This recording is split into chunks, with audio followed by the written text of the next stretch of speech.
여러분 흔히 부부는 서로 닮는다고 말합니다. 잘 생각해 봅시다. 오랜 시간 동안 다른 삶을 살고 있었던 사람들이죠. 다른 환경 속에서 나와 다른, 내가 만나는 사람들과 다른 사람들, 다른 성격을 가진 사람들과 만났던 사람입니다. 이 두 사람이 결혼을 하게 되면 닮아가게 되는 것이 맞을까요? 상당히 비과학적인 이야기로 들리게 되었죠. 아무리 오랫동안 같이 살았다 하더라도 그들의 DNA가 바뀌는 게 아니잖아요. 그죠? 오랜 시간 동안 서로 얼굴을 마주보고 있습니다. 그때 우리의 얼굴 윤곽이 막 바뀝니까? 콧대가 없던 게 높아지고 이러진 않죠. 그죠? 쌍꺼풀이 갑자기 생기진 않습니다.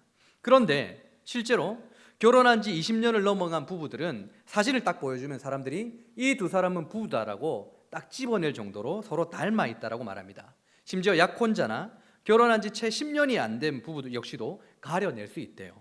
그만큼 부부는 서로 닮아간다라는 것입니다. 영국의 리버풀대에서 이 연구진에서 부부가 오래 살면 살수록 닮아간다라는 이 비과학적인 사실을 과학적으로 드디어 증명해 놓았습니다. 그러니까 얼마나 자주 웃느냐, 찡그리느냐에 따라서 이 우리 얼굴에 여러 가지 근육과 주름들이 있는데 이게 이제 특정 근육과 주름들이 사용되어지잖아요. 그죠? 그렇게 결정이 되는데 오래 살수록 부부들의 감정이 서로 비슷해진대요.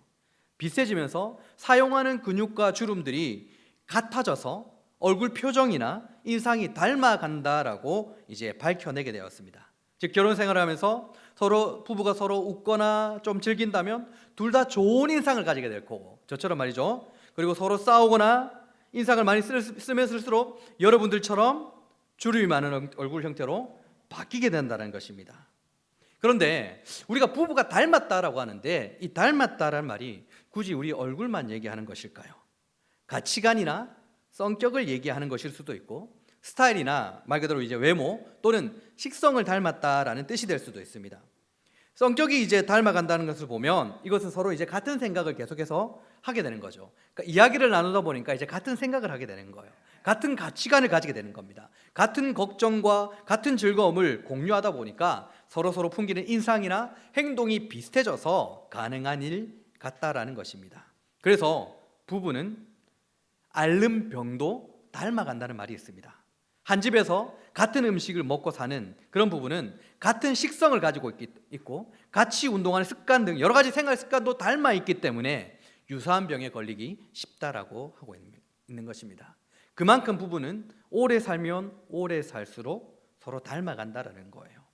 여러분, 예수님과 우리의 관계를 성경은 어떻게 표현합니까? 신랑과 신부로 표현합니다. 신랑 되시는 예수님과 신부된 교회라고 하죠. 여기서 교회는 누구를 말합니까? 건물이 아니라 바로 저와 여러분들, 예수를 믿는 사람들을 말하는 것입니다. 그러므로 예수님과 우리들은 바로 부부의 관계라는 거예요. 그렇다면 이 남녀 부부가 서로 오랫동안 살아서 서로 닮아간다라고 하는데, 마찬가지로 우리가 예수님과 함께 신앙생활을 오래 하면 할수록 신랑이 되시는 예수님을 닮아가는 것일까요? 여기 거의 대부분의 분들이 저보다 오랜 시간 동안 신앙생활을 했을 것 같은데 여러분, 저보다 더 예수님을 많이 닮아가고 있다고 자신하십니까? 오랜 신앙생활을 하면 할수록 예수님을 닮아가는 것, 이걸 교리적인 용어로 점진적 성화라고 하죠. 우리는 지난 시간에 2주 전에 입다의 이야기를 통해서 회개라는 것이 어떤 것인지를 배우게 되었습니다. 여러분, 회개는 죄를 용서받기 위해서 하는 게 아니라고 했죠. 그죠? 이미 우리는 예수 그리스도의 속죄 사역을 통해서 용서를 받은 것입니다. 그럼에도 불구하고 우리가 회개하는 이유가 무엇입니까? 바로 하나님과의 그 관계 때문인 거죠. 그래서 마르틴 루터나 로이드 조스 목사님께서 회개의 삶이라고 말했고, 그렇게 그들이 말하는 회개의 삶이라는 것은 하나님과 올바른 관계를 유지하는 삶이라고 보면 되는 것입니다. 그리고 그렇게 하나님과 올바른 관계를 유지해 나갈 때 성도는 변화를 경험하게 되는 것. 어떤 변화요?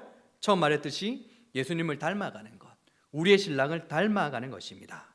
오늘은 입다의 나머지 이야기가 이것을 우리에게 가르치고 있는데 이것을 한번 보도록 하겠습니다. 길르앗 장로들의 간곡한 부탁으로 입탈은 이스라엘의 이제 머리가 되어집니다. 그리고 이제 드디어 암몬 자손들과의 전쟁을 앞둔 그 상황 속에 놓였을 때 하나님께서 그에게 성령을 부어주세요. 성령 충만해집니다. 놀라운 일이 일어날 것 같아요. 그렇게 성령 충만한 다음에 입다가 어떤 말을 할까요? 입다가 암몬 자손과의 전쟁을 앞두고 갑자기 하나님 앞에 서원을 하게 되어집니다. 그가 어떤 서원을 하게 될까요? 사사기 11장 30절과 31절입니다. 그가 여호와께 서원하여 이르되 주께서 과연 암몬 자손을 내 손에 넘겨주시면 내가 암몬 자손에게서 평안히 돌아올 때에 누구든지 내 집 문에서 나와 나를 영접하는 그를 여호와께 돌릴 것이니 내가 그를 번제물로 드리겠나이다 하니라. 여러분, 입다가 지금 어떤 소원을 하게 되는 것입니까?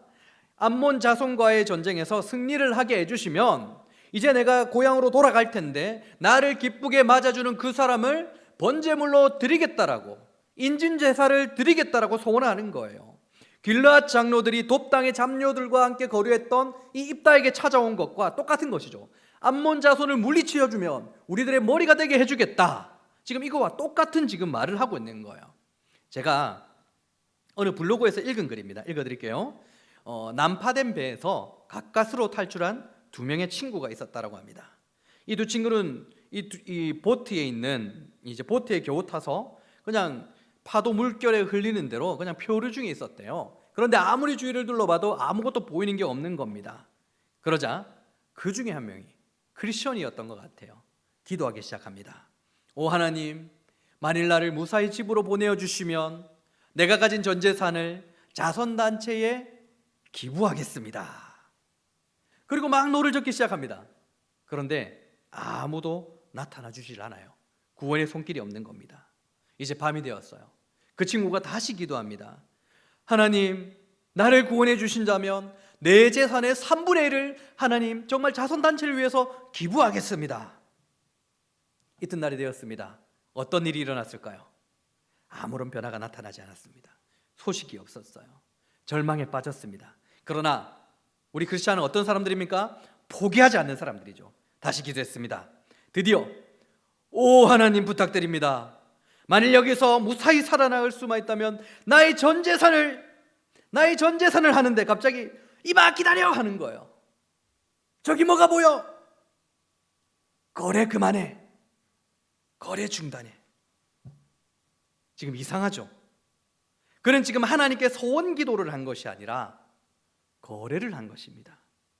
나를 살려주시면 재산의 절반을 기부단체에, 자선단체에 기부하겠습니다. 살려주시면 재산의 3분의 1을 자선단체에 기부하겠습니다. 살려주시면 제 전 재산을 자선단체에 기부하겠습니다. 하나님께 거래한 거예요. 이것은 거래라고 하는 겁니다. 그런데 혹시 우리의 기도가 이와 비슷한 건 아닐까요? 욥기에는 이런 말이 있습니다. 헛된 부르짖음은 하나님께서 결코 듣지 아니하신다. 거래는 하나님께 듣지 아니하신다라는 거예요.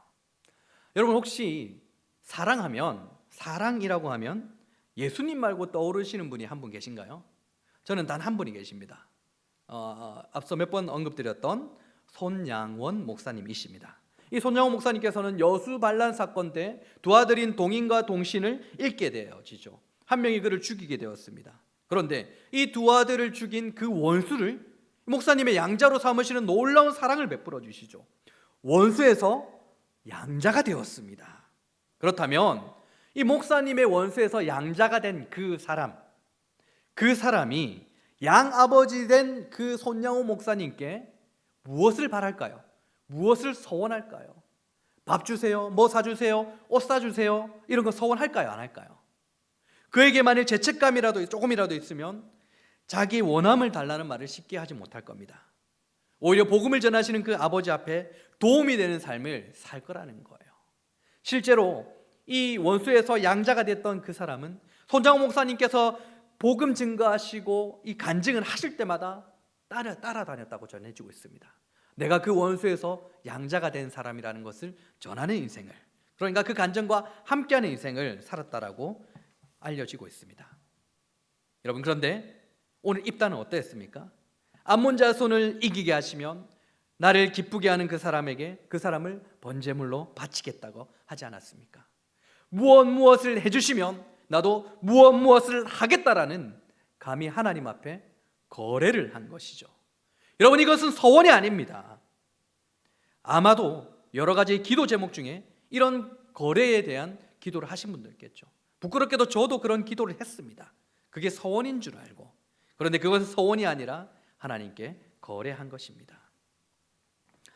여러분 다시 한번 말씀드리지만 입다가 지금 하나님 앞에 기도한 것은 서원이 아니라 거래였습니다. 하나님께 거래 제안을 한 것이죠. 그렇다면 오늘은 이 서원이 무엇인가를 알아볼 텐데 성경이 말하는 이 서원이라는 것은 무엇을 말할까요? 자, 우리 이거 갖고 들어오셨죠? 들어오실 때 소그룹 성경 공부 교재 한번 보도록 합시다. 야, 오늘 완전 틀립니다. 자, 보면 1번 보면 구약 5대 제사 되어 있고 2번 보면 하나님께서 받으실 제물의 조건 되어 있고 3번 보면 번제물이 되어 있는데 이런 5대 제사나 제물의 조건이나 번제물을 제가 보기 좋도록 표로 지금 만들어 놓았죠. 쉽게 표로 만들어 놨습니다. 제가 친절하기 때문에 표를 만들어 놨는데 자, 1번을 한번 봅시다. 1번 보면 화목제가 나와 있습니다. 구약 5대 제사 보면 화목제가 나와 있는데 그 화목제 안에 뭐가 들어가 있습니까? 화목제 안에 서원제가 포함되어 있다라는 거예요. 다시 화목제 안에는 서원제가 포함되어 있습니다. 레위기 7장입니다. 레위기 7장을 보면 화목 제물을 위한 규례가 11절부터 21절까지 나오는데 정말 화목제 안에 서원제가 포함되어 있는지 확인해 보도록 하겠습니다. 7장 16절 우리가 큰 소리로 한번 읽어보도록 하겠습니다. 자, 준비 시작.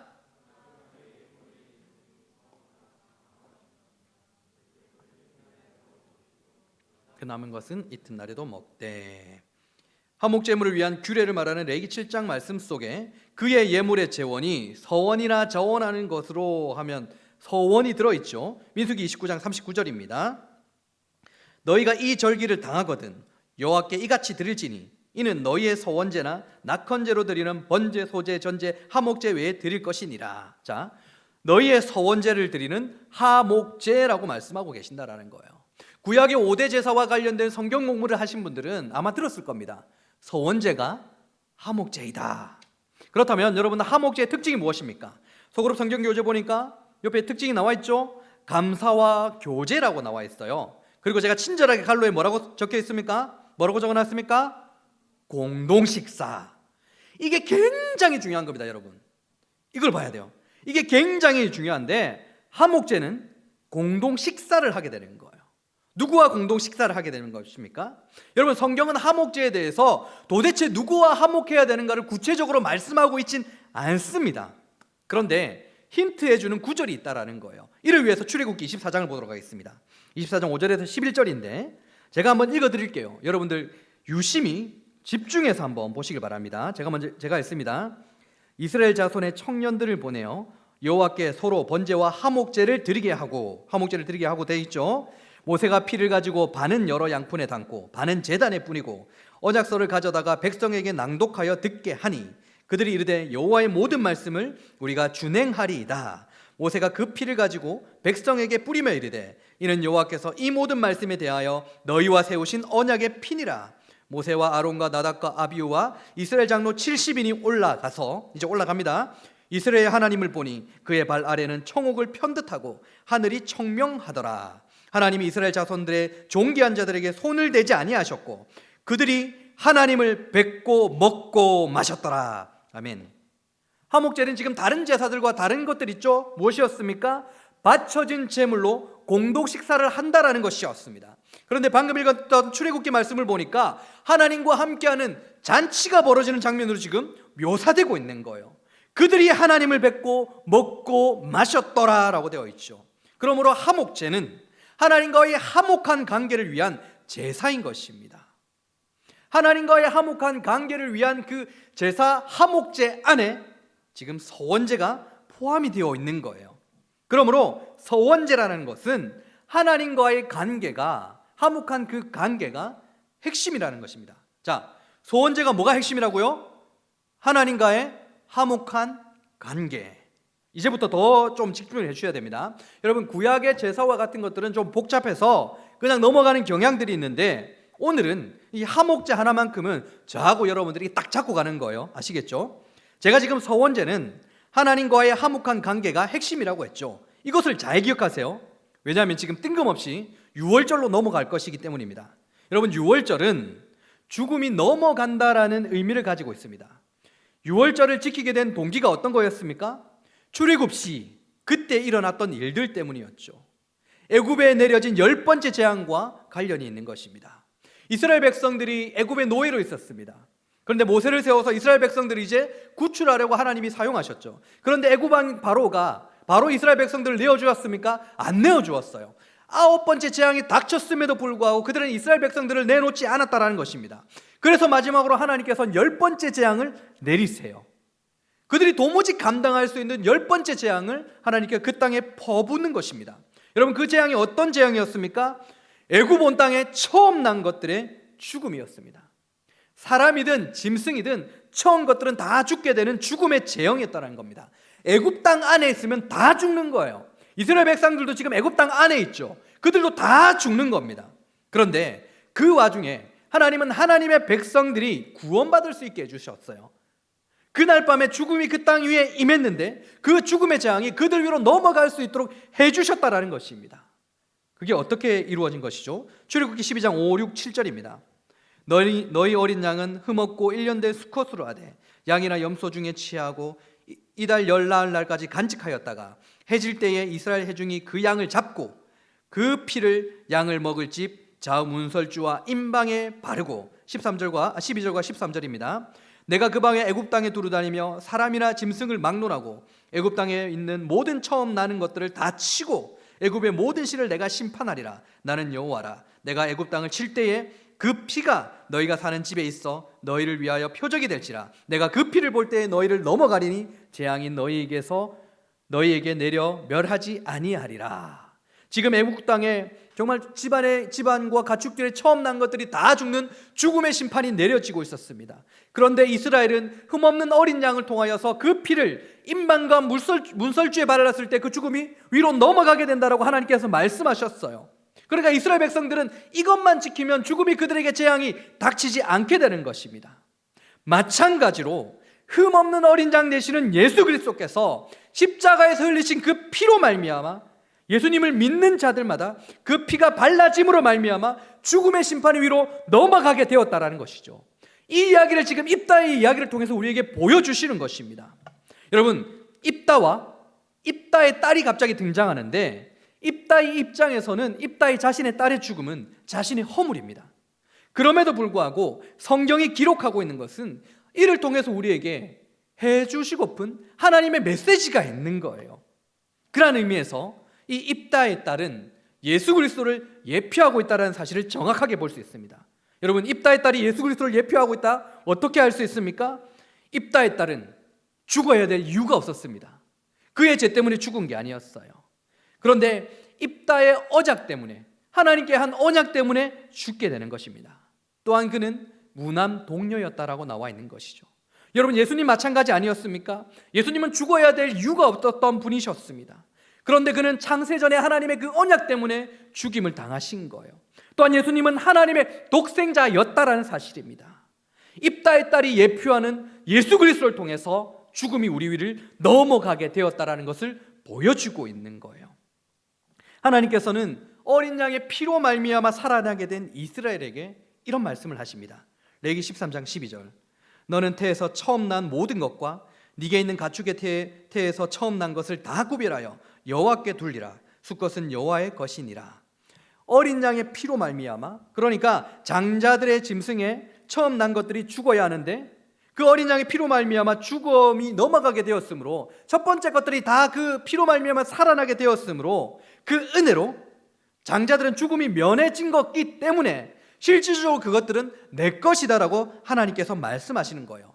그런데 그게 중요한 게 아니고요. 진짜 이제 이게 중요합니다. 그런데 하목제는 제물이 뭐였냐면 처음 난 것들로 제사를 드리는 제사가 아니라는 거예요. 번제물이 있는데 처음 난 것으로 드리는 제사가 아닙니다. 자, 유월절을 지키고 난 다음에 제사를 지내는데 이제 하목제는 처음 난 것으로 제사하지 말라라는 거예요. 레위기 27장 26절입니다. 오직 가축 중에 처음 난 것은 여호와께 드릴 것이니 소나 양은 여호와의 것이니 누구든지 그것으로 성별하여 드리지 못할 것이며. 자, 하목제는 처음 난 것으로 드리는 제사가 아닙니다. 왜 처음 난 것으로 하는 제사가 아닐까요? 왜 그걸 하지 말라 할까요? 지금 이거 설명하려고 유월절 얘기까지 꺼낸 거예요. 처음 난 것으로 하지 말래요. 자, 잘 들으셔야 됩니다. 유월절의 어린 양은 이스라엘 백성들의 인방과 물선주에 비는 그 어린 양이 예표하는 것은 바로 예수 그리스도라고 했죠. 어린 양의 피로 말미암아 죽음이 그 위로 넘어갔던 것처럼 예수 그리스도로 말미암아 죽음이 우리를 넘어가게 된 것입니다. 여러분, 이것을 구원이라고 해요. 이를 통해서 우리에게 내려진 신분이 있죠. 무엇입니까? 하나님과 화목할 수 있는 신분을 얻게 된 겁니다. 자, 여기서 중요한데, 화목제는 특이하게도 흠없는 짐승에 처음 난 것으로 드리는 제사가 아니라고 분명히 했죠. 왜냐하면이 중요합니다. 왜냐하면 이미 어린 양의 희생으로, 그 피로 하나님과 화목한 신분을 얻었기 때문인 것입니다. 이미 첫째 되시는 예수 그리스도를 통해서 우리는 구원받았기 때문이죠. 그 이후에 화목제를 드리는 것입니다. 여러분, 인터불고에 비싼 뷔페가 있습니다. 1인당 한 5만 원 넘어가죠. 이름 뭡니까? 더 뷔페, 맞죠? 입장할 때 우리는 이미 그 음식값을 지불을 하게 됩니다. 그리고 이제 입장하게 됩니다. 그런데 가만히 둘러보면 그 넓은 공간에 많은 음식들이 있는데 요리를 만들어주는 요리사들이 있어요. 대부분 즉석 요리를 막 만들고 있습니다. 그런데 우리가 즉석 요리를 먹을 때마다 그 요리사에게 음식값을 지불하지는 않죠. 왜? 우리는 이미 다 지불했으니까 그냥 그 안에서 즐기면 되는 거예요. 그 안에서 화목하게 지내면 된다라는 것입니다. 마찬가지로 이미 흠없는 어린 양의 그 희생으로 말미암아 예수 그리스도로 말미암아서 우리의 죄값이 이미 다 지불되었고 이제는 하나님과 화목할 수 있는 신분을 얻었기 때문에 더 이상 처음 난 것으로 제사를 지낼 필요는 없어진 것이란 말입니다. 그런데 이미 하나님과 화목하게 지내는 관계가 되었는데 화목제는 왜 제물이 필요한 걸까요? 이미 화목하기에 제물이 필요 없을 것 같은데 화목제는 왜 제물이 필요한 걸까요? 로마서 12장 1절입니다. 로마서 12장 1절 함께 한번 읽어보도록 하겠습니다. 마스크를 켰기 때문에 다 읽어주셔야 된다고 했죠. 자, 배에 힘을 주고 함께 읽습니다. 시작.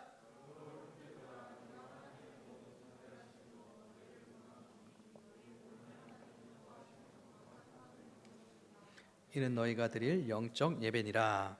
여러분, 화목제는 제물이 필요합니다. 그런데 그 제물이 누가 되어야 된다라고 말씀하고 있죠? 바로 저와 여러분들이라는 거예요.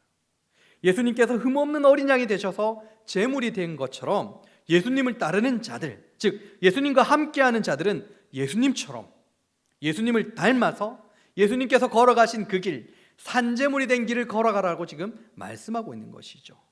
하나님이 기뻐하시는 산제물이 되는 그 길, 제가 여러 번 말씀드렸던 바로 자기 부인, 자기 죽음인 것입니다. 고린도전서 15장을 보도록 하겠습니다. 고린도전서 15장 22절, 23절입니다. 아담 안에서 모든 사람이 죽은 것 같이 그리스도 안에서 모든 사람이 삶을 얻으리라. 그러나 각각 자기 차례대로 되리니 먼저는 첫 열매인 그리스도요. 자, 첫 열매인 그리스도요. 다음에는 그가 강림하실 때에 그리스도께 속한 자요. 아담 안에서 모든 사람이 죽은 것 같이 예수 그리스도로 말미암아 우리는 삶을 얻었습니다. 구원을 받았죠. 하나님과 화목할 수 있는 신분을 우리가 얻게 된 겁니다.